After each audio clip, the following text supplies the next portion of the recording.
Well, in a few seconds, you're going to listen to a frightening tale narrated by me. Fear awaits you. Watch out and take care. The company where Sam works plans to go on a retreat. Shortly before the journey, Sam sees a print on the bus stairs that says "Watch your step," and he feels wrong. On the way, Isaac leaves his seat to make a private call in the back. As soon as they get on a bridge under construction, Sam feels unrelaxed. Suddenly, the bus is stopped by one of the workers, and Sam injures his thumb. Outside, high winds begin to blow and Sam feels the bus shake. He asks Peter if he feels the same, but Peter doesn't. Sam, however, knows something's wrong. Later, while a worker cuts a part of the bridge, a crack spreads out from it throughout the bridge, first sinking a car in front of the bus. Seeing this, Sam grabs his girlfriend, Molly, to get off the bus while others follow when the bridge begins to break off. Peter's girlfriend, Candace, first gets trapped after she accidentally digresses. Then she drops off, not into the water, but onto a boat's sail pole below and dies. When Isaac returns and notices the disaster, it's already too late. The bus drops off and he is terminated. While the bridge is snapping apart, Sam and the rest of the passengers make their way to the end of the bridge, but they are eventually trapped when the bridge suddenly breaks midway. Now, the only way to get to the other end of the bridge is the linking rail that carries the concrete. Using the concept of ladies first, Sam asks Molly to go before him. But before Sam can use the rail himself, he hears Olivia crying for help after dropping her glasses and is hardly able to see. So he rushes to bring her to the rail. For the second time, ladies first. Olivia crawls since she's partially blind, and follows Molly's voice. She gets near Molly but not close enough to successfully reach for her hand. The rail gives way soon enough and she slides off into the water below. Unfortunately, a car drops from the bridge directly on top of her. As Nathan makes a run for it to the end of the bridge with his boss, Dennis, he gets eliminated all of a sudden. Sam quickly notices the bridge giving way and runs to the edge before it begins to drop people off. Dennis almost drops off too but holds tightly onto something. However, hot asphalt spills on him at the same time, burning him before he lets go. Peter from the back notices the bridge going down and runs to grab onto a bent railing on the end of the bridge, only left for him to climb up. Nevertheless, he waits to see Sam do the same and Sam jumps just before the bridge goes down. Unfortunately, the railing is too weak for two. However, it bears their weight only to leave them with something grave to deal with. As they struggle to make it to the top, a few poles fire directly at Peter, terminating him. Seeing this, panicking Sam begins to rush to the top, but he doesn't get so lucky as he's eventually terminated. Then he wakes up to realize that it was all a trance and he's still sitting intact there on the bus. But at the same time, the bus stops the same way and he injures his thumb. The same series of events as he saw in his trance begins to unfold and he immediately understands the gravity of the situation. At once, he goes to pick up Molly while warning everyone to get off the bus, saying the bridge will collapse. Dennis tells him it's just construction. Dennis later asks Peter to get to them in case something happens to them. Candace also follows him as he does. At the same time, the boss gets out and the bridge snaps, causing a crack that spreads throughout the bridge. However, only 8 of the employees manage to make it to the other end before it falls off into the river with the other 17 on it. Sam is taken in for interrogation by the FBI about how he knew it would happen and he tells Agent Block he only had a vision. Block first considers him a terrorist, but soon, he gets a message that the collapse was caused as a result of high winds and structural damage from the construction. The next day, before the funeral service of the 17 dead employees starts, Sam's colleagues are concerned about the occurrence. They know there has to be a reason Sam knew the bridge would go down, but they eventually put it behind them. After the funeral, while Peter and Sam walk back home, a stranger gives them a message that death doesn't like to be cheated and advises them to be careful. Peter merely finds him creepy and leaves, but Sam stays back, understanding that there is more to the creepy man than meets the eye. After working the first shift at a restaurant, Sam goes to Molly's house and confesses to her that when the bridge started to collapse, all he thought of was getting her to safety. Meanwhile, Peter meets Candace at the gym about to start her last practice routine for the college gymnastics championship. She feels unprepared, but Peter encourages her. The gym feels hot and an electrician fixes the fans but accidentally leaves a peeled cable on the gym floor. As Candace is about to start practicing, she feels something is wrong but continues nevertheless. A screw drops from the ceiling fan on the gymnastic beam unknown to her. Then, as she goes for her second practice routine, she nearly steps on the cable, which now has water dripping on it from the ceiling.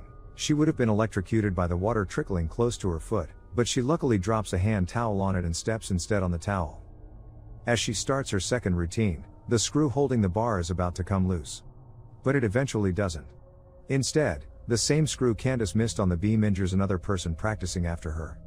She trips, causing a miss that then distracts Candace. This in turn causes her to swing off the bar and hit the floor hard, breaking her spine and dying. Later, while Sam sympathizes with Peter at the gym, he sees the creepy man again and wonders why he's following them. Back at the company, Olivia believes that Candace only died because of the nature of gymnastics. Also, Dennis is busy working on more than he can handle since most of his workers are dead and the company will be shut down soon as a result. Isaac, on the other hand, goes around the dead staff's desks, stealing their possessions. There, he also steals a spa ticket and goes to the spa later that evening. After being attended to by a pretty lady and laid on the bed, he's surprised to find that an old woman is the one handling the therapy session. While she aligns his bones, one of the bed stands creaks unknown to them. Next, he's put on a mild acupuncture and instructed to sleep for 30 minutes, after which the woman departs the candlelit room after switching off the electric bulbs. The candles mysteriously start a fire and Isaac wakes up to call for help. In his struggle to get out of the bed stand gives way and he falls flat on his face and faints. Just then, a sterilizing fluid pours out on the floor. But nothing happens until Isaac wakes up to find the needles already inside him. He then tries to flee the room but stops when his phone suddenly rings. He thinks of taking the call since it has to be his girlfriend, but at the same time, a candle drops on the fluid and causes an explosion that causes him to trip. Happy Isaac sees how lucky he is when the fire doesn't get to him in size. But unfortunately, a Buddha statue drops straight on his head and crushes it. Sam is convincing Molly to go with him to Paris when Peter brings them the news of Isaac's death.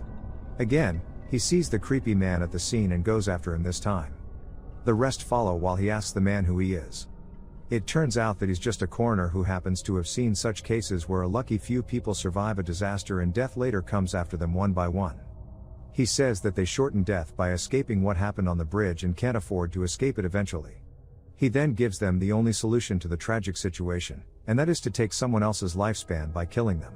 This is when they then understand that death is hanging around them. But Sam realizes that he rescued Molly in his vision, so she's probably not going to die. But Olivia and Dennis are absent at the scene, so they arrange to inform them immediately.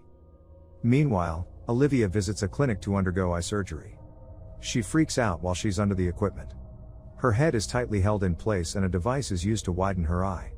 Unknowingly, her teddy bear's eye pops out and drops on the floor. Soon, the doctor leaves to get a file. In the meantime, a cup of water accidentally drops, splashing water into an electric socket and causing the equipment to malfunction. As soon as she notices, she tries in vain to reach for the emergency button. After calling for help, the equipment reaches a critical stage and the laser blinds her eye. Soon, Sam and Molly rush in to rescue her, but she gets up and trips on the teddy bears as she dropped on the floor and falls out of the window, with her eye popping out. Sam later finds out that the recent deaths are exactly in the order he saw in his vision. He discovers that after Olivia, Nathan is the next to die. At the company factory, Nathan argues with a worker, Roy, while feeling something is wrong. He notices sparks and the likelihood of a crane hook falling on them. So he tries to push Roy out of the way, but Roy falls and gets caught by the hook, eliminating him. In the meantime, Peter warns Dennis about the kill or be killed situation, but Dennis doesn't seem to believe anything he says. Then they meet at the factory to discuss what happened, where Peter threatens Nathan into disclosing that he really did kill Roy to claim his lifespan. Peter then demands to know who's next from Sam, but before he can reveal it, Dennis comes asking what happened, and at the same time, a wrench launched by the belt sander splits his face. Later, Sam vows to stop living in fear and he goes to work at the restaurant that evening. However, everything he sees scares him to death. Then, he takes the offer to intern in Paris from his restaurant boss. That night after work, Peter visits Molly and Sam during a date, looking upset after knowing he's next. Peter tells them about having had different opportunities to take someone else's life, but he couldn't because they didn't deserve to die. Then he questions why Molly deserves to live and draws a gun to eliminate her. Sam rescues Molly at once and they run to the kitchen, where Peter later catches up with them and knocks Sam out since killing him won't do him any good. He then turns a few stoves on, intending to blow up the place. Agent Block shows up at the scene soon and Peter eliminates him. However, we all understand that Peter now really can't let Molly live after witnessing him murder Block. So he still attempts to kill her. Sam later wakes up and rescues Molly, causing the gun to drop on a stove during the fight. Peter beats Sam up and Molly comes back to rescue him when Peter intends to stab him. He overpowers Molly and attempts to stab her, but Sam takes him out. Meanwhile, the pistol on the stove is so red hot that it fires in Sam's direction, failing to kill Sam, making him conclude that he is finally safe. 2 weeks later, Sam and Molly are on a plane to Paris when two of the students on the plane warn that everyone should get off the plane after having a vision. When Sam hears this after the takeoff, he understands the situation, but it's already too late. The engines catch fire and Molly is sucked out and eliminated before the plane then explodes with Sam inside. Meanwhile, Nathan is told at Roy's memorial by a coworker that Roy's autopsy shows that Roy would have eventually died of a brain disease, which means trading Roy's life never counted. Just then, the landing gear